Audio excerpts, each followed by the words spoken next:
नमस्कार दोस्तों, स्वागत है आपका अनुभव मैथ्स अकेडमी में। इस वीडियो में हम बात करेंगे उपनिषदों के बारे में।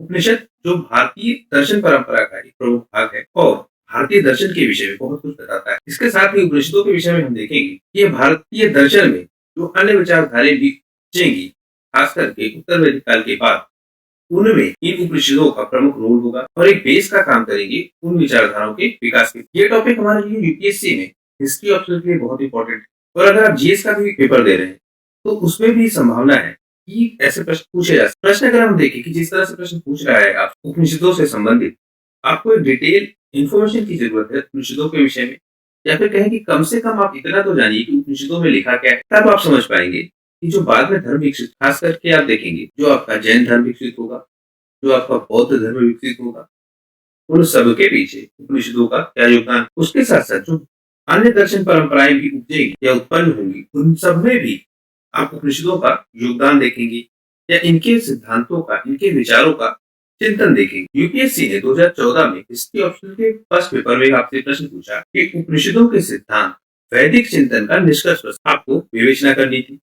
2017 में फिर पूछा कि अशोक के धम्म की संकल्पना, जैसा कि उसके अभिलेखों से पता चलता है, उसकी जड़ें वैदिक उपनिषदों में समाहित है। फिर देखिए 2018 में पूछा शमानिक धर्मों की संकल्पना के मूल बौद्धिक धर्म के विशेष संदर्भ में उपनिषदीय विचारों में, इस पे आपको विवेचना करनी थी। तो आप देखिए 2017 में भी प्रश्न पूछ रहा है, फिर 2018 में भी प्रश्न, फिर 2021 में प्रश्न पूछ रहा है, 19 और 20 में नहीं पूछा, 21 में फिर से पूछा, 22 में फिर से प्रश्न पूछा। 21 में क्या पूछता है, उपनिषदीय सिद्धांत वैदिक धार्मिक विचारों उच्च स्थिति को मूर्त रूप देते हैं, इस पे आपको विवेचना करनी। फिर देखिए बौद्ध धर्म के कुछ विचारों की उत्पत्ति पहले ही वैदिक उपनिषदीय परंपरा में रही हो, परंतु अपने विशिष्ट सिद्धांत और संस्थाओं के साथ यह पूर्ण रूप से एक नया धर्मज्ञ था।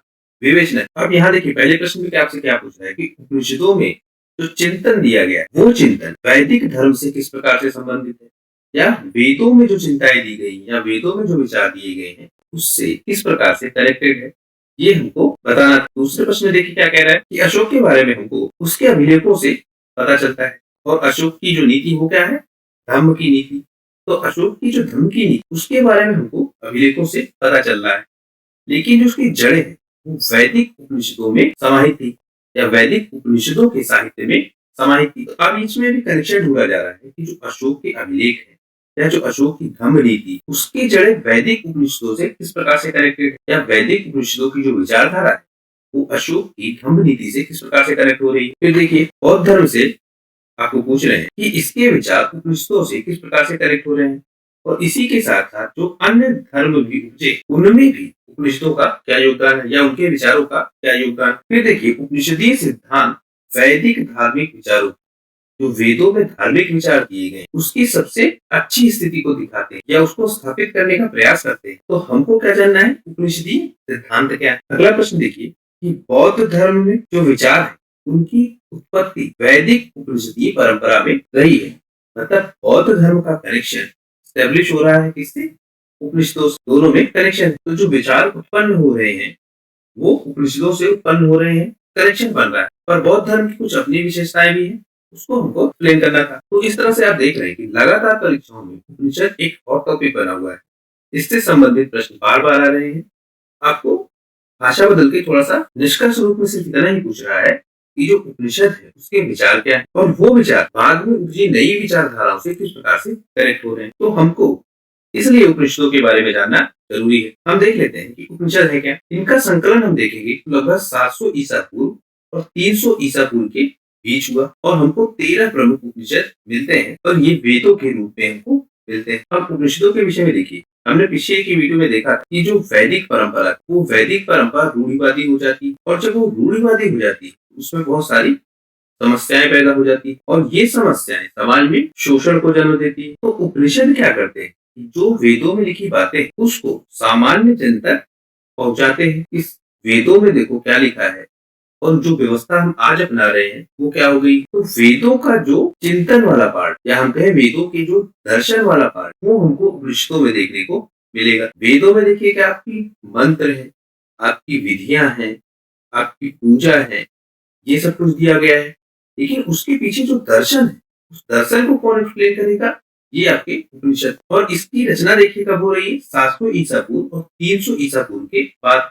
मतलब ये उत्तर वैदिक काल के बाद की रचना है। इससे भी आप अनुमान लगा पाएंगे कि उपनिषद जिस ज्ञान को फैलाएंगे या जिस ज्ञान को बताएंगे, वो ज्ञान उत्तर वैदिक काल के बाद का ज्ञान होगा। और ये उन सारी समस्याओं की बात करेंगे जो उत्तर वैदिक काल तक उत्पन्न हो चुकी है। तो हमको जो 13 प्रमुख उपनिषद मिलते हैं, ये हमको वेदों के रूप में मिलते हैं और इनसे वेदों के विषय में हमको बहुत सारी जानकारी मिलती है। अब हम देख लें जो उपनिषद है उनके विषय क्या है, ये किन टॉपिक्स के बारे में बात करते हैं। तो एक तो ये आत्मा के बारे में बात करेंगे कि आत्मा क्या है, फिर ये बात करेंगे कि ब्रह्म क्या है, फिर ये कहेंगे कर्म क्या है, फिर ये कहेंगे योग क्या है, सांसारिक अस्तित्व क्या है, मोक्ष क्या है, पूर्व क्या है या व्यक्ति क्या है, और प्रकृति क्या है या प्रकृति क्या है। उपनिषद जिन चीजों के बारे में बात करेंगे उनमें आप देखिए सबसे ज्यादा ये बात करेंगे आत्मा के विषय में, ये बात करेंगे ब्रह्म के विषय, कर्म के विषय में और मोक्ष के विषय में। ये जो 4 टॉपिक इन पे उपनिषद सबसे ज्यादा बात करेंगे और इन सबको कनेक्ट करेंगे सांसारिक अस्तित्व से, योग से, व्यक्ति से और प्रकृति से। इनको आपस में कनेक्ट करके वो पढ़ेंगे। तो मूलतः जो उपनिषद बात कर रहे हैं वो इन्हीं विषयों के विषय में बात करेंगे और अपने ज्ञान के बेसिस पे इनका टारगेट होगा वो क्या होगा, एक नैतिक समाज को बनाना। तो जो नैतिक समाज की संकल्पना होगी वो उपनिषद के मूल विषय होंगे और ये इनके तथ्य हैं जिनसे कनेक्ट करके ये नैतिक समाज बनाने की बात करेंगे। अगर हम वैदिक ग्रंथों को देखें तो उनमें हमको मिलती है संहिताएं, जिसमें हमको चारों वेद मिलेंगे, हमको मिलेंगे ब्राह्मण ग्रंथ जो यज्ञ के नियम बताएंगे, फिर हमको मिलेंगे आरण्यक जो कर्मकांड के विषय में, और उसके बाद जो उपनिषद मिलेंगे वो बताएंगे वैदिक दर्शन के विषय। तो दर्शन उपनिषद एक वैदिक ग्रंथ है, ये बात भी ठीक है, लेकिन ये वेदों को क्या बताएंगे, उसके दर्शन वाले पार्ट को बताएंगे। अब उपनिषदों का जो निर्माण काल उसके विषय में हम देखें तो 2 भागों में ये हमको निर्मित मिलता है। इसका जब प्रथम काल हम देखें वो शुरू होता है 700 ईसा पूर्व से 500 ईसा पूर्व के बीच, और यहाँ पे हम देखेंगे बौद्ध, यहाँ पे हम देखेंगे छांदोग्य, तैत्तिरीय, ऐतरेय, कौटिकी या कौशिकी, ये सारे आएंगे। मतलब इन सारों की रचना कब होगी, 700 ईसा पूर्व से 500 ईसा पूर्व के बीच में। और जब इसका दूसरा काल आएगा 300 ईसा पूर्व से 100 ईसा पूर्व के बीच का, वहां पे हम देखेंगे केना, काहा, ईशा, श्वेतांबर, प्राशना, मूका, माह और मैत्री, ये सारे उपनिषद हमको निर्मित मिलेंगे। लेकिन आप ध्यान देंगे जो प्रथम काल के उपनिषद होंगे ये ज्यादा महत्व के होंगे, मतलब इनको ज्यादा मान्यता मिलेगी।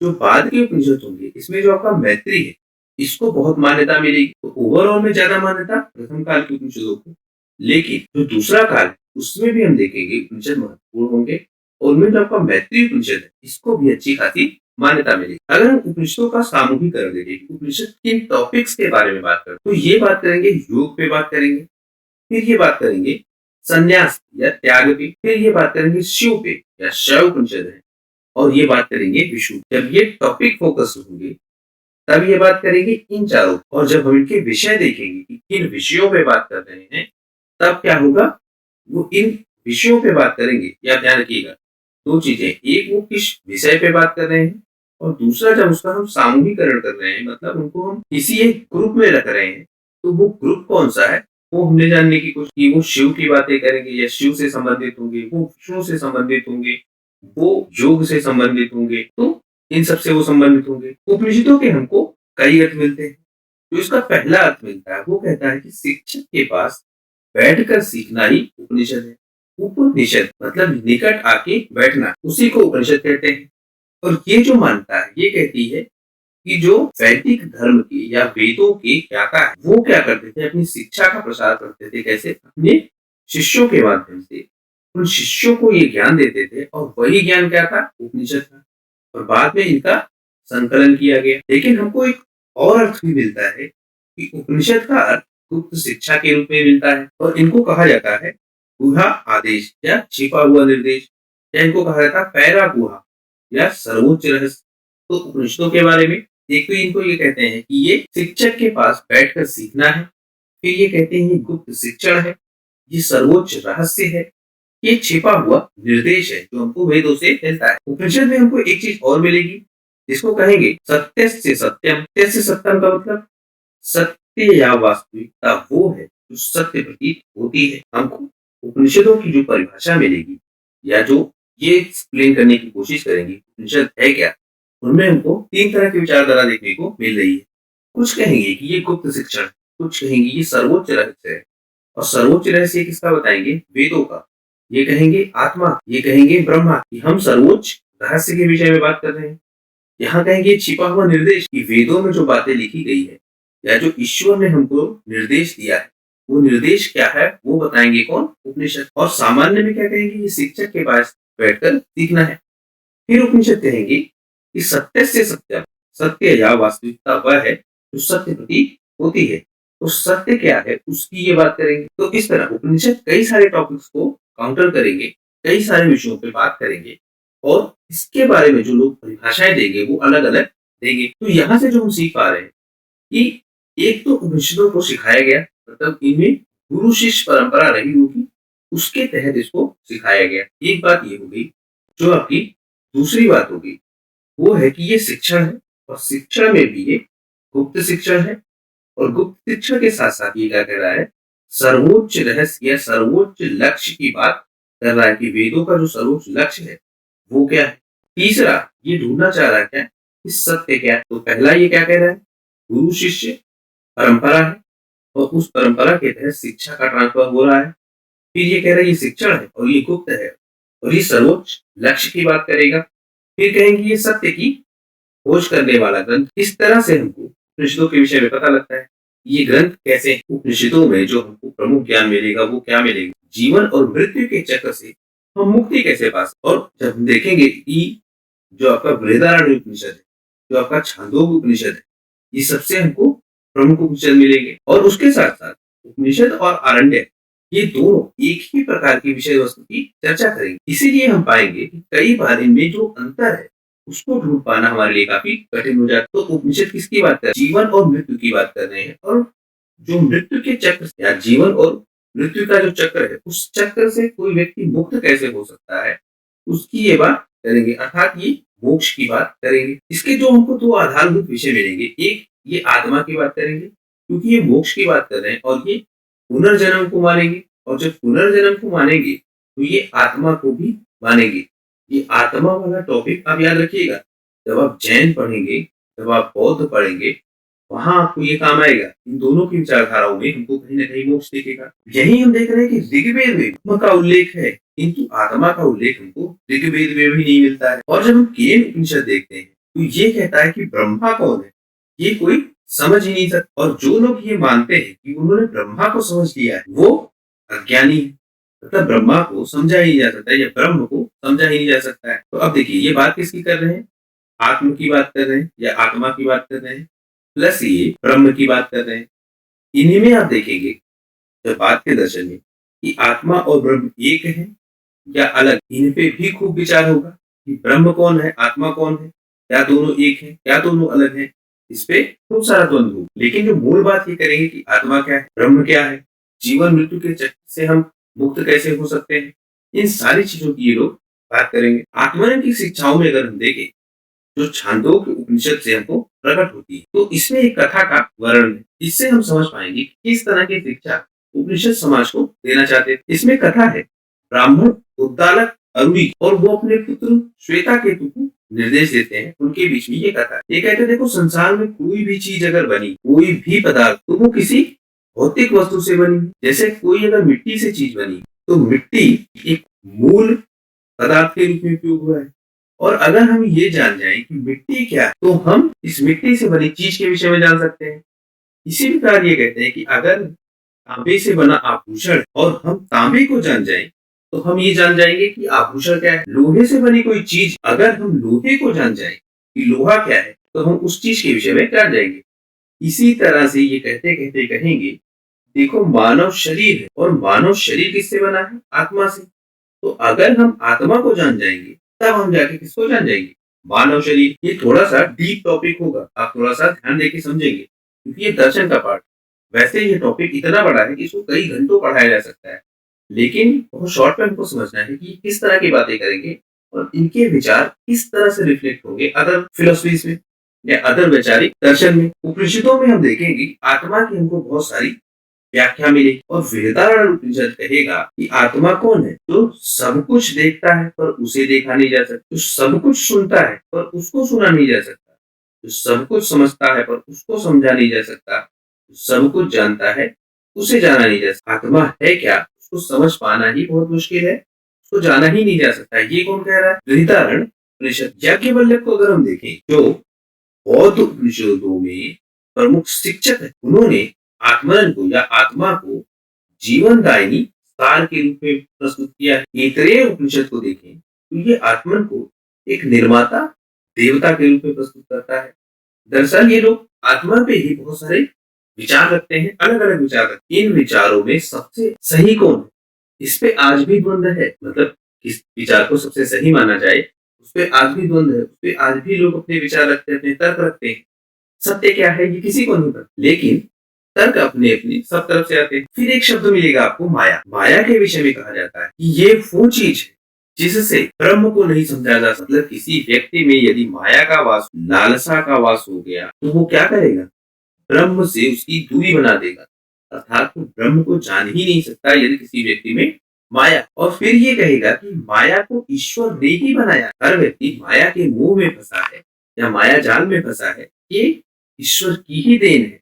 लेकिन जो व्यक्ति अपने ब्रह्म को जागृत करके इस माया मोह से निकल जाएगा, वो मोक्ष को प्राप्त कर लेगा। और ये कहेगा मृत्यु और पुनर्जन्म क्या है? अविद्या है। मतलब यदि कोई व्यक्ति बार बार जन्म ले रहा है, फिर से जन्म ले रहा है, मृत्यु को प्राप्त हो रहा है, फिर से जन्म ले रहा है, तो ये क्या है? अविद्या है, क्योंकि उसने ब्रह्म को नहीं जाना है। और ये क्यों होता है? क्योंकि उसके अंदर इच्छाएं भरी होती है, और इच्छाओं की पूर्ति ना होने के कारण वो बार बार पुनर्जन्म के चक्र में फंस जाता है। और फिर ये कहता है कि पुनर्जन्म के इस चक्र से मुक्ति केवल ज्ञान के द्वारा हो सकता। मतलब आप इस चक्र से तभी बाहर निकल सकते हैं जब ज्ञान होगा। उपनिषद कहते हैं कि देखो, 3 लोग, जब एक व्यक्ति आता है तो वो कहाँ आएगा? मृत्यु लोक पे, और यहीं पे उसका क्या होगा? जन्म। फिर ये कहते हैं कि देखो, जब वो मृत्यु लोक में आएगा, जन्म के बाद कर्म करेगा, और कर्म के बाद उसकी क्या हो जाएगी? मृत्यु हो जाएगी। और जब मृत्यु हो जाएगी तो वो कहाँ जाएगा? पितृलोक, और यहीं पे उसके सारे पूर्वज रहेंगे, और यहीं से उसका फिर से जन्म होगा। फिर ये एक तीसरे लोक की बात करते हैं, स्वर्ग लोक। और ये कहते हैं देखो, स्वर्ग लोक में कौन जाएगा? जो व्यक्ति इस मृत्यु लोक से मृत्यु प्राप्त करने के बाद अपने कर्मों के माध्यम से सीधा सीधा स्वर्ग लोक को ट्रांसफर हो जाएगा। और इस स्वर्ग लोक में देवता निवास करते हैं, तो मतलब जिसके कर्म ज्यादा अच्छे होंगे वो इस पितृलोक में नहीं जाएगा, बल्कि मृत्यु लोक से सीधा सीधा स्वर्ग लोक में चला जाएगा, और इस जन्म मरण के चक्कर से मुक्ति पा लेगा। लेकिन जिसके कर्म ऐसे नहीं होंगे कि वो इस जन्म मरण के चक्र से मुक्ति पा पाए या फिर कहीं मोक्ष पा पाए, वो कहाँ जाएगा? पितृलोक में। फिर से उसका जन्म होगा, और वो फिर कहाँ आएगा? मृत्यु लोक में। फिर से वो जाएगा कहाँ पे? पितृलोक में। लेकिन इस मृत्यु लोक और पितृलोक, इस चक्र से यदि किसी को मुक्त होना है, तो इस चक्र से मुक्त होने के लिए एक ही साधन है, क्या? कर्म। और कर्म के माध्यम से वो स्वर्ग लोक को जा सकता है, मतलब मोक्ष को प्राप्त कर सकता है, और देवताओं के साथ वास कर सकता है। तो फोकस किस पे किया गया है? कर्म पे। उपनिषद देखिए ये कहते हैं कि केवल यज्ञ अनुष्ठान जो लोग कर रहे हैं ना, उससे मूल उद्देश्य की प्राप्ति नहीं होती। मतलब जो आडंबर हो रहा है समाज में, उसके बेसिस पे आप मोक्ष को प्राप्त नहीं कर सकते। कि आप बहुत पूजा पाठ कर रहे हैं, आप यज्ञ कर रहे हैं, हवन कर रहे हैं, ये सब कर रहे हैं, आप खूब सारा हवन कर रहे हैं, आप दान कर रहे हैं, उससे आपको मोक्ष नहीं मिलेगा। मोक्ष मिलेगा आपको कर्म से। और वो कर्म कैसा होना चाहिए? जो आपकी आत्मा को पवित्र करे। दरअसल देखिए हो क्या रहा था, जब उत्तर वैदिक काल आता है, तो उत्तर वैदिक काल में जो ये यज्ञ है, जो अनुष्ठान है, ये बहुत आडंबरपूर्ण बन जाएंगे। और इन आडंबर के कारण समाज में क्या होने लगेगा? शोषण होने लगेगा, समाज में भेदभाव होने लगेगा। और इस सब के बीच जो ब्राह्मण है प्लस जो आपके क्षत्रिय है, ये समाज में अपनी भूमिका बना लेंगे, और समाज पे शासन करने लगेंगे, समाज को पूरा अपने कंट्रोल में ले लेंगे। तो उपनिषद क्या कहेंगे कि देखिए, जो इस तरह की परंपरा चल रही है समाज में, जो अनुष्ठान के नाम पे इस तरह से लोगों को सताया जा रहा है, पशुओं की बलि दी जा रही है, ये ठीक नहीं है। क्योंकि आडंबरों से हम मोक्ष को प्राप्त नहीं कर पाएंगे। ये कहेंगे देखो, आपका लक्ष्य क्या है? आप क्यों इतना यज्ञ, क्यों इतना पूजन, क्यों इतना दान, ये सब क्यों कर रहे हैं? क्योंकि आपको क्या पाना है? मोक्ष पाना है। आप क्या करना चाहते हैं? आप देवताओं को प्रसन्न करना चाहते हैं। अगर आप देवताओं को प्रसन्न करना चाहते हैं, प्लस आप सुख भोगना चाहते हैं, तो पहली चीज तो ये कहेंगे देखो, सुख है क्या? कि आप किस सुख को भोगना चाह रहे हैं? फिर ये कहेंगे कि अगर देवताओं को आपको पसंद करना है तो इससे देवता तो प्रसन्न ही नहीं होंगे जो आप कर रहे हैं, क्योंकि इससे आप देवलोक में नहीं जाएंगे, क्योंकि देवलोक में आप कैसे जा सकते हैं, मोक्ष पा, और मोक्ष पाने के लिए सबसे मेन चीज क्या है, आपको कर्म करना होगा। जब आपके कर्म ऐसे हो जाएंगे जो आपको उस मृत्युलोक से निकाल के पितृलोक को छोड़ते हुए सीधा आपको देवलोक ले जाए, तो आप जो अभी कर रहे हैं, ये यज्ञ न कर रहे हैं, ये कर्मकांड कर रहे हैं इतने ज्यादा, इनसे मोक्ष आपको नहीं मिलेगा। इसी में आप देखेंगे, अगर कोई श्रीमद् भगवत गीता को देखा हो या उसके बारे में सुना हो या उसके बारे में पढ़ा हो, तो श्रीमद् भगवत गीता क्या कहती है, श्रीमद् भगवत गीता कहेगी कि देखो ऐसा करना बुरा नहीं है, लेकिन इससे उसको मोक्ष नहीं मिलेगा। ये बात आपका कौन कहेगा, श्रीमद् भगवत गीता, कि अगर कोई व्यक्ति यज्ञ कर रहा है, अनुष्ठान कर रहा है, ठीक है करे, कोई दिक्कत नहीं, लेकिन इससे अगर वो ये आशा रखे कि उसको मोक्ष मिल जाएगा, तो मोक्ष नहीं मिलेगा। हाँ, उसका अहित नहीं होगा, ये बात तय रही। मतलब आडंबर पूर्ण अगर कोई अनुष्ठान भी कर रहा है तो उसका नुकसान नहीं होगा, लेकिन उसको मोक्ष नहीं मिलेगा, उसका बहुत कुछ अच्छा भी नहीं होगा। ये बात भी कहाँ लिखी गई, श्रीमद् भगवत गीता में भी ये बात लिखी गई है। और उसी तरह का चिंतन आपको कहाँ मिल रहा है, उपनिषदों में भी, कि आप आडंबर मत करिए। और भगवत गीता जैसा मैंने बताया कि जो उपनिषद लिखे गए हैं, उन सभी उपनिषदों में जो दर्शन है, उन सबको कहीं ना कहीं समराइज किया गया है। तो जितने उपनिषद है, उन उपनिषदों के ज्ञान को समराइज करके कहा दिया गया है भगवत गीता में। उपनिषदों के विषय में हम देखें अगर, तो 9वीं सदी में जो आपके शंकराचार्य, उन्होंने एक बहुत प्रभावशाली व्याख्यान दिया, या इनके बारे में बहुत प्रभावशाली ढंग से समाज को बताया। शंकर का जो सिद्धांत है उसको कहते हैं अद्वैत वेदांत। शंकर कहते हैं देखो ब्रह्मा एक है और वही सत्य है, मतलब आत्मा और ब्रह्मा ये दोनों अलग अलग नहीं है, दोनों एक ही है और वही मूल सत्य है।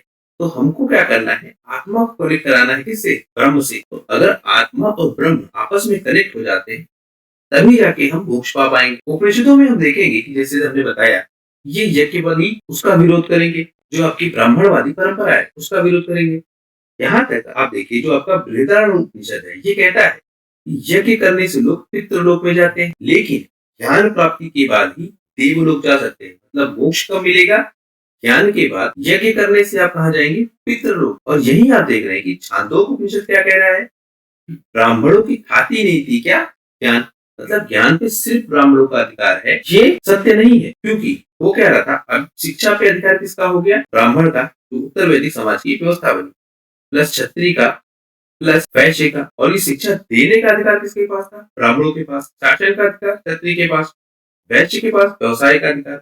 और जो समाज का शूद्र था, या फिर बाद में एक और नाम जुड़ेगा चांडाल था, इन दोनों के विषय में हमने देखा था इनकी समाज में क्या स्थिति हो गई, इनको एक तरह से समाज से बाहर कर दिया गया और ब्राह्मणवादी परंपरा ने समाज पे अपना अधिकार जमा लिया। तो उपनिषदों में कहा जा रहा है कि ज्ञान सिर्फ ब्राह्मणों का नहीं है, ज्ञान पे सबका है। तो इस तरह से आप देखिए उपनिषद क्या करते हैं, जो पुरानी परंपराएं, जो वैदिक काल में आडम्बरपूर्ण परंपराएं बन गई, या हम कहें जो उत्तर वैदिक काल में बुराइयां पैदा होगी, उनको दूर करने की कोशिश कौन करेंगे, उपनिषद। फिर ये बात करेंगे कर्म और मोक्ष। तो ये दरअसल कर्म के सिद्धांतों को नहीं देंगे, लेकिन शिक्षाएं देंगे। ऐसे बहुत सारे तरीके बताएंगे, ऐसी बहुत सारी शिक्षाएं हमको देंगे कि जिससे हम सही कर्म को कर पाए।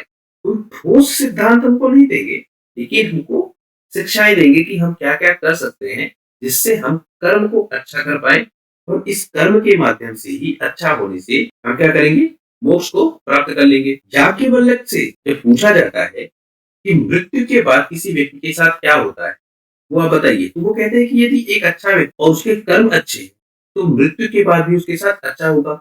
और जो बुरे कर्म वाला व्यक्ति है, वो क्या होगा, एक बुरा व्यक्ति बन जाएगा। कब, मृत्यु के बाद। तो अच्छे कर्म वाला व्यक्ति अच्छा और बुरे कर्म वाला व्यक्ति बुरा बन जाएगा। तो जिसका जैसा कर्म होगा उसका वैसा फल मिलेगा। तो कर्म की प्रधानता यहाँ दिखाई जाएगी। याज्ञवल्क्य कहते हैं कि जो कुछ भी आप वर्तमान में करेंगे, उसका भविष्य में परिणाम जरूर होगा। आज के कर्म आपके भविष्य में आपके साथ जरूर जुड़ेंगे, और वो कैसे आएंगे, परिणाम के रूप में। तो कर्म और मोक्ष और कर्म से मिलने वाले फल, इसकी बात किसमें की जाएगी, इन उपनिषदों में।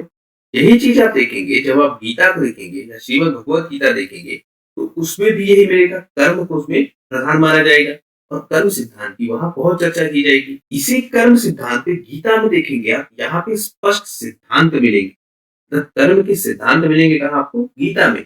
लेकिन उपनिषदों में कर्म के वो सिद्धांत आपको नहीं मिलेंगे। यही अंतर बना देगा श्रीमद् भगवत गीता में और उपनिषदों में गीता में आपके कर्म के सिद्धांत दिए होंगे, रूल्स रेगुलेशन बताए जाएंगे और वो ज्यादा डिफाइन होंगे। छांदोग्य उपनिषद में आप देखेंगे कि एक राजा मिलते हैं, राजा प्रवाह, ये कहते हैं कि कर्म और पुनर्जन्म कैसे संचालित, उसकी पूरी व्यवस्था दी गई है किसने, उपनिषदों में। और ये बताते हैं कि प्राकृतिक दर्शन या प्रकृति किस प्रकार से रोल अदा करती है आपके कर्म और आपके पुनर्जन्म में। तो ये बात मुख्यतः ये बात किसकी कर रहे हैं कि कर्म आप ऐसे करिए जिससे आपको मोक्ष मिले, और वो कर्म कैसे हो, जो मानवता के लिए हो, जिसमें मानवता का कल्याण हो। कर्म कांड से कुछ नहीं होगा, इस तरह के ये विचार रखते हैं। एक उपनिषद मिलता है आपका आचार्य उपनिषद, इसमें एक शब्द मिलेगा आपको पंच अग्नि विद्या। इस पंच अग्नि विद्या को बहुत ध्यान से आप समझिएगा। इसमें पुनर्जन्म का जो पूरा चक्र है उसको समझाया गया है कि पुनर्जन्म किस प्रकार से होता है। ये कहते हैं देखो, जब एक मनुष्य मर जाता है तब क्या होता है, उसका अंतिम संस्कार किया जाता है। जब वो अंतिम संस्कार के बाद धुएं में परिवर्तित हो जाता है तो वो कहा जाता है दूसरी दुनिया में, और इसको कहते हैं पहली आग। तो ये पंच अग्नि में 5 आगों की बात की गई है। पहली आग में कहते हैं कि मनुष्य मृत्यु को प्राप्त होता है, उसका अंतिम संस्कार होता है और धुएं के रूप में वो दुनिया से चला जाता है, और वो दुनिया जिसमें वो पहुंचता है उसको क्या कहते हैं, दूसरी दुनिया। और वही इसकी पहली आग। वहां पे ये सोम बन जाएगा, मतलब धुएं के रूप में जाएगा, और धुएं के रूप में जाने के बाद वो बादल बन जाएगा, और बादल बनने के बाद फिर वो बारिश के रूप में दूसरी आग में प्रवेश करेगा। मतलब एक व्यक्ति का मृत्यु होगा, मृत्यु होने के बाद उसको जलाया जाएगा, जलाए जाने के बाद वो धुएं में परिवर्तित हो जाएगा, धुएं के बाद वो बादल में परिवर्तित हो जाएगा, और बादल में परिवर्तित होने के बाद फिर वो पृथ्वी पर लौट के आएगा, किस रूप में, वर्षा के रूप में। और वही क्या है, तीसरी अग्नि। और जब वर्षा के रूप में पृथ्वी पे आएगा फिर वो क्या होगा, भोजन के रूप में संग्रहित होगा। नदियों में उसका जल होगा, पौधों में उसका जल जाएगा, वृक्षों को उससे जल मिलेगा, उससे क्या होगा, खाद्यान्न उत्पन्न होगा, या मनुष्य डायरेक्ट भी इसका सेवन करेगा। यही क्या है, चौथी अग्नि, जब वो भोजन में परिवर्तित हो जाएगा। फिर कह रहा है कि जब इस तरह के भोजन को मनुष्य करेगा या कोई अन्य जीव करेगा तो उसमें क्या बनेगा, वीर्य बनेगा। उस वीर्य से एक क्या बनेगी, संतान बनेगी, और जो महिला का गर्भ है उसमें कौन सी, पांचवी अग्नि आपको मिलेगी, जहां पे इसको एक रूप मिलेगा, जीव। अब यही ये क्या हो जाएगा, भ्रूण बन जाएगा। तो पुनर्जन्म का जो पूरा चक्र है वो समझाया जा रहा है कहाँ पे, आचार्य उपनिषद में। और जो शब्द इस्तेमाल किया जा रहा है वो क्या है, पंच अग्नि विद्या। पंच अग्नि विद्या के माध्यम से आपको ये पूरा चक्र समझाया जा रहा है कि किस प्रकार एक मनुष्य मृत्यु को प्राप्त होगा, धुआं बनेगा, बादल बनेगा, वर्षा बनेगा, वर्षा बनने के बाद भोजन बनेगा, भोजन के बाद वीर्य बनेगा, वीर्य से फिर एक भ्रूण बनेगा, और ये पूरा चक्र लगातार चलता जाएगा। आगे इसी में कहा गया है कि जब ये 5 अग्नि के इस चक्र से गुजरेगा तो जो धरती पे इसका जीवन रहा है उसके कर्म ये तय करेंगे कि वो किस तरह के गर्भ में प्रवेश करेगा। मतलब वो किसी मानव के गर्भ में प्रवेश करेगा या किसी जीव जंतु के गर्भ में प्रवेश करेगा, ये कौन तय करेगा, उसके कर्म तय करेंगे। और मानव में भी दिखाया गया है कि वो ब्राह्मण बनेगा, कृष्ण बनेगा, या वैश्य बनेगा, चाहे हम कहें क्षत्रिय बनेगा या वैश्य बनेगा। देखिए उपनिषद यहाँ भी एक तरह की जो विचारधारा है वो दिखा रहे हैं कि समाज में उच्च वर्ग कौन है, ब्राह्मण, क्षत्रिय और वैश्य। शूद्र को और चांडाल को ये निम्न मान रहे हैं। ये निम्न, लेकिन ध्यान रखिएगा, इसलिए मान रहे हैं क्योंकि समाज में ऐसी व्यवस्था बनी हुई है। ये निम्न दिखाना नहीं चाह रहे या निम्न करना नहीं चाह रहे, बल्कि समाज में ऐसी व्यवस्था है। तो वो कह रहे हैं कि सुखद कर्म में आप तक पहुंचेंगे जब आपके कर्म अच्छे होंगे, तभी आपको समाज में उच्च स्थान मिलेगा। और अगर आप ऐसा नहीं करेंगे तो आपका जन्म कहाँ होगा, कुत्ते के रूप में, सूअर के रूप में, या किसी अन्य जाति के रूप में आपका जन्म होगा। तो ये पंच अग्नि विद्या आप ध्यान रखिएगा। हो सकता है आपसे सिर्फ एक शब्द देके ये पूछ ले कि किससे संबंधित है, या किस उपनिषद से संबंधित है, या किस विचारधारा से संबंधित, इस तरह का प्रश्न आपसे पूछा जा सकता है। फिर हम देख रहे हैं वेदांत हमको मिले। अब ये वेदांत क्या है, सबसे पहली चीज ये स्कूल ऑफ थॉट है, मतलब विचारधाराओं का ये समूह है। वेदांत क्या है, सबसे पहली चीज ये विचारधाराओं का समूह है जिसमें किसी एक विचारधारा के लोग एक साथ हैं। और ये वेदांत आपके क्या कहेंगे, अनुष्ठानों के विषय में डिटेल से बात करेंगे। जबकि उपनिषद आप देख पा रहे थे कि किसकी बात कर रहे थे, मोक्ष की बात कर रहे थे। तो वेदांत आपके कर्म सिद्धांत की ज्यादा बात करेंगे, और उपनिषद आपके बात ज्यादा किसकी करेंगे, मोक्ष की, ब्रह्म की, इन सब की बातें ज्यादा करेंगे। तो जो स्कूल ऑफ थॉट है वेदांत का, उसमें हमको 3 तरह के थॉट मिलते हैं। एक अद्वैत वेदांत, फिर विश्वाद्वैत वेदांत और द्वैत वेदांत। इनकी अलग अलग विचारधाराएं। इसको किसने फैलाया? एक को शंकर ने, एक को रामानुज ने और एक को माधव ने। वेदांत दर्शन हम देखेंगे, ये पहला दार्शनिक स्कूल है जिसने उपनिषदों को एक एकीकृत दार्शनिक स्थिति के रूप में प्रस्तुत किया। वेदांत का जो हम अर्थ देखेंगे वो कहेंगे वेदों का अंत, और इसका प्रयोग मुख्यतः ये क्या करेंगे? उपनिषदों को संदर्भित करने के लिए करेंगे। तो वेदांत सबसे चीज एक विचारधाराओं का समूह है। कर्म सिद्धांत की बात करेंगे और उस कर्म सिद्धांत के माध्यम से मोक्ष प्राप्ति की जो अवधारणा थी उपनिषदों, उसको कहीं ना कहीं पूरा करने का कार्य करेंगे। इनका जो मूल फोकस होगा वो किस पे होगा? कर्म सिद्धांत पे। ये अद्वैत वेदांत की बात करेंगे, विश्वाद्वैत वेदांत की बात करेंगे और द्वैत वेदांत की बात करेंगे। अगर हम देख लें तो शंकर का विचार है जिसको कहते हैं अद्वैत वेदांत। ये कह रहे हैं कि देखो आत्मा और ब्रह्मा एक, तब आत्मा और ब्रह्मा को अलग नहीं किया जा सकता। आत्मा ही ब्रह्मा है और ब्रह्मा ही आत्मा है। ये कहते हैं जैसे एक नदी का पानी है और वो नदी का पानी विभिन्न पात्रों में रखा जा सकता है, अलग अलग पात्रों में रखा जा सकता है। जिस पात्र में उसको रखा जाएगा उसी का आकार ले लेगा। लेकिन ये है क्या वास्तव में? ये सब कुछ पानी ही तो है। इसी तरह कहेंगे कि ये देखो एक ब्रह्म है और ब्रह्म अलग अलग शरीरों में निवास करती है, और मूलतः वो क्या है? ब्रह्म ही तो है। तो आत्मा और ब्रह्म एक ही है, क्योंकि शरीर में ब्रह्म कैसे निवास करेगा? आत्मा के रूप में। जैसे ग्लास में पानी आपका एक आकार लेगा तो मूलतः क्या होगा? पानी होगा। उसी तरह से मनुष्य शरीर में क्या होगा? ब्रह्म होगा। और ये ब्रह्म क्या है? आत्मा का ही एक रूप है, या आत्मा ब्रह्म का ही एक रूप है। तो ये आत्मा और ब्रह्म दोनों को एक मानेंगे। जब हम रामानुज को देखेंगे तो ये कहेंगे गैर द्वैतवाद। ये कहेंगे आत्मा ब्रह्म के समान नहीं है, बल्कि ब्रह्म का एक पहलू है। मतलब एक पहलू है आत्मा ब्रह्म का। आत्मा ही ब्रह्म या ब्रह्म ही आत्मा नहीं है, दोनों में अंतर है। उसका एक भाग हो सकता है, लेकिन आत्मा ही ब्रह्म है ये सत्य नहीं। फिर हम जब माधव की विचारधारा देखेंगे, वो कहेंगे कि आत्मा और ब्रह्म ये निर्भर है एक दूसरे, लेकिन वो दोनों एक नहीं। यहाँ क्या कह रहे थे कि आत्मा एक भाग है किसका? ब्रह्म का। एक पहलू है किसका? ब्रह्म का। यहाँ क्या कह रहे थे? आत्मा और ब्रह्म दोनों एक। और यहाँ पे क्या कहा जा रहा है कि आत्मा डिपेंड करती है किस पे? ब्रह्म पे। और जब हम ये समझना चाहते हैं कि आत्मा क्या है, तब वहां क्या क्या रह सकता? ये सब कुछ देखता है, इसको कोई नहीं देख सकता। ये सब कुछ जानता है, कोई इसको जान नहीं सकता। मतलब आत्मा एक तरह से अदृश्य है और उसको जाना ही नहीं जा सकता।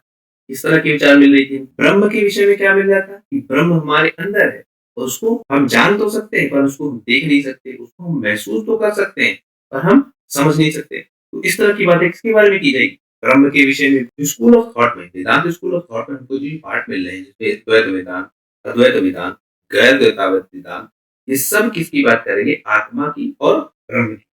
और इनके बीच में कनेक्शन स्टैब्लिश करने की कोशिश करेंगे, या ये बताने की कोशिश करेंगे कि आत्मा और ब्रह्म किस प्रकार से अलग अलग है। अगर हम वर्तमान समय में देखें या आधुनिक काल में देखें तो हमको उपनिषद के रूप में मिलेंगे। तो उपनिषदों का जो पहला अनुवाद करवाया गया है वो तारा शिको द्वारा करवाया गया था।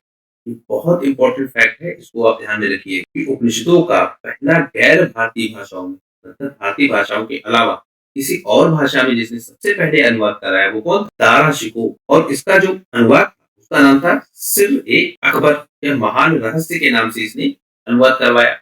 और इसमें कुल मिला के कितने? 50 ग्रंथ शामिल है। और इनका ये मानना कुरान स्वयं उपनिषदों को ही संदर्भित करता है। मतलब कुरान में जो बातें लिखी गई है वो बातें उपनिषदों से ही कनेक्ट होती हैं। इस तरह के विचारधारा रखते थे कौन? तारा शिको। उसके बाद हम देखेंगे एक व्यक्ति हमको मिलेगा हेनरी थॉमस। ये भी क्या करेगा? इतने उपनिषद का अनुवाद करवाएगा।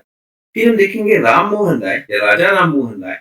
इन्होंने केना, ईशा, काहा और मूषक इन उपनिषदों का किसमें अनुवाद कराया? अंग्रेजी में। तो 1816 में हम देखेंगे इन उपनिषद का बंगाली अनुवाद भी हुआ। तो देखिए पहला भारतीय भाषा में अनुवाद किसने करवाया? तारा शिको ने, जिसका नाम है सिर ए अकबर या महान रहस्य, और इसके 50 ग्रंथ। विदेशी भाषा में हम देखेंगे तो हेनरी थॉमस कोलब्रुक, इसने करवाया किसमें? अंग्रेजी में। और कब? 1805। राजा राममोहन राय को देखेंगे हम कि कौन से भारतीय ने इन ग्रंथों का अंग्रेजी में अनुवाद कराया, तो वो कौन था? राजा राममोहन राय। और उन्होंने केना, ईशा, काहा और मूषक उपनिषद का अनुवाद करवाया। इस भारतीय ने इन उपनिषदों का भारतीय भाषा में अनुवाद कराया, तो वो नाम हमको किसका मिलेगा? राजा राममोहन राय का, जिन्होंने 1816 में ये काम किया। लेकिन पहले ध्यान रखें कि उन्होंने अंग्रेजी में अनुवाद कराया, फिर उन्होंने अनुवाद करवाया किसमें, बंगाली भाषा में। तो इस तरह से उपनिषद वो क्या है, एक आधार प्रदान करेंगे किसकी, जो हम अन्य धर्मों को देखेंगे। अभी शायद आपको ये कनेक्ट ना हो पा रहा हो अन्य धर्मों से, किस तरह के विचार ये अन्य धर्मों को दे रहे हैं, या इनके विचार किस तरह से अन्य धर्मों के साथ कनेक्ट हो रहे हैं। लेकिन जब आप मौर्य के सिद्धांत पढ़ेंगे, या फिर हम कहेंगे जब आप धम्म के सिद्धांत पढ़ेंगे, जब आप जैन के सिद्धांत पढ़ेंगे, जब आप बौद्ध के सिद्धांत पढ़ेंगे, उनके सिद्धांतों पढ़ने के बाद तब आप देखेंगे कि उपनिषदों में जो सिद्धांत दिए गए हैं उनसे ये किस प्रकार से कनेक्ट हो रहे हैं। तो जहाँ पे हमने किसकी बात की, उपनिषदों की बात, ये किन किन विचारों पे बात कर रहे हैं, किस तरह की विचारधारा रख रहे हैं, और किस तरह से जो वैदिक धर्म में उपजी बुराइयां हैं उनको ये हटाने का प्रयास करेंगे। राय के विषय में अगर हम देखें, इन्होंने बंगाली और अंग्रेजी दोनों भाषाओं में अनुवाद करवाया, मूर्ति पूजा की आलोचना की, जाति पदानुक्रम की आलोचना की, कि ये व्यवस्था नहीं है। उपनिषदों में जैसे आपका लिखा था कि ब्राह्मणों का ही सिर्फ अधिकार नहीं है शिक्षा पे, सबका अधिकार है। इसी बात को ये आगे फैलाएंगे कि शिक्षा पे सबका अधिकार होना चाहिए। मूर्ति पूजा के विषय में जैसे लिखा गया था कि जो आप इतना यज्ञ कर रहे हैं, जो आप इतना आडंबर कर रहे हैं, इससे आपका कोई फायदा नहीं होने वाला है। तो उसकी बात भी रखेंगे कि मूर्ति पूजा खराब है, मूर्ति पूजा नहीं सही है, आडंबर नहीं सही है, शिक्षा व्यवस्था पे किसी एक जाति का, किसी एक धर्म का अधिकार हो वो भी नहीं ठीक है। और राय ने ये अनुवाद क्यों करवाए थे, उनका मानना था कि जो धर्म है उसका क्या हो रहा है, पतन हो रहा है। तो यदि इसका अनुवाद करा के इसको जनमानस तक पहुंचाया जाए, तो जो सच्चे सिद्धांत है हिंदू धर्म से संबंधित वो आम जनमानस तक पहुंच सकेंगे। आधुनिक काल में हम देख रहे हैं कि फ्रांसीसी भाषाविद अब्राहम हाइटिन थे। इन्होंने क्या किया, जो दाराशिकों का ग्रंथ था सिर अकबर, उसका लैटिन भाषा में भी अनुवाद कराया। तो अलग अलग भाषाओं में भी उपनिषदों का अनुवाद कराया गया।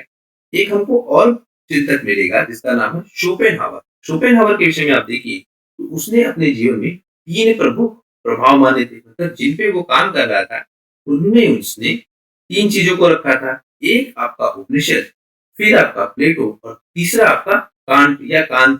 तो इन तीनों पे ही उसने रिसर्च की। तो शायद आप समझ पा रहे हो कि उपनिषद भारतीय परंपरा में किस हद तक समाये हुए हैं और इनका महत्व किस तरह से है। यदि भारतीय समाज को समझना है, भारतीय व्यवस्था को समझना है, उसका ज्ञान प्राप्त करना है, तो लोग उपनिषदों का अध्ययन करते हैं, उनके जो सिद्धांत है उन सिद्धांतों को जनमानस तक पहुंचाते हैं। राजा राममोहन राय भी क्या कर रहे हैं, उपनिषदों के माध्यम से ही जो वैदिक धर्म के ज्ञान है, उस वैदिक धर्म के ज्ञान को क्या कर रहे हैं, जनमानस तक पहुंचा रहे हैं। कि जनमानस को जो वैदिक परंपरा है, जो उसका सच्चा ज्ञान है, उससे किस प्रकार से अवगत कराया जाए, और यही प्रयास ये भी कर रहे हैं। तो 2-3 बातें आप मूलतः याद रखिए उपनिषदों के विषय। वैदिक धर्म में जो रूढ़िवादी परंपराएं हैं उसके ये विरोधी। दूसरा, ये मोक्ष की बात करेंगे, ये आत्मा की बात करेंगे, ये सामाजिक सद्भाव की बात करेंगे, ये बात करेंगे कर्म जिससे समाज में उन्नति हो सके। तो ये जो इनके विषय हैं, इन पे ये मूलतः बात करते हैं। अब अगर आप पहला वाला टॉपिक देखें कि उपनिषद बात किस पे करते हैं, इतना सब कुछ देखने के बाद अगर हम समझे, तो देखिए उपनिषद किसकी बात कर रहे थे, आत्मा की। किसकी बात कर रहे थे, ब्रह्म की। ब्रह्म कौन है, कर्म सिद्धांतों की बात कर रहे थे। कर्म सिद्धांत क्या है, योग की बात करेंगे, किस तरह से योग के माध्यम से आप इन विचारधाराओं पे अपने नियंत्रण पा सकते हैं। संसार के अस्तित्व की बात करेंगे, मोक्ष की बात करेंगे। तो इस तरह से प्रकृति की बात करेंगे, ये लोग पुरुषार्थ की बात करेंगे, पुरुष की बात करेंगे, या फिर व्यक्ति की बात करेंगे। पूरी व्यवस्था को समझने का प्रयास करेंगे। तो ये मूल सिद्धांत बनते हैं आपके किसके, उपनिषद के।